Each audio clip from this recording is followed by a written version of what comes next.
Hello viewers, do you know which two big teams are going to face off in the first semi-final of the FIFA World Cup 2026? Yes, the biggest giants in the world of football, France and Spain, are facing each other.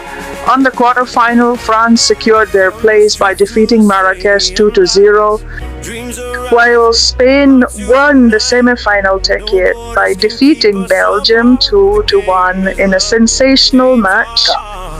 On one side will be France's fast-paced Kylian Mbappé, and on the other side, Spain's young star Lamine Yamal. The last match between these two teams was in the semi-final of the European Cup, where Spain won.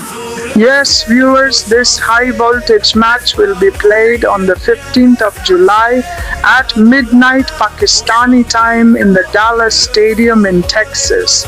Which team do you think will reach the final, France or Spain? Be sure to tell us in the comments and follow our channel for more football updates. Thank you.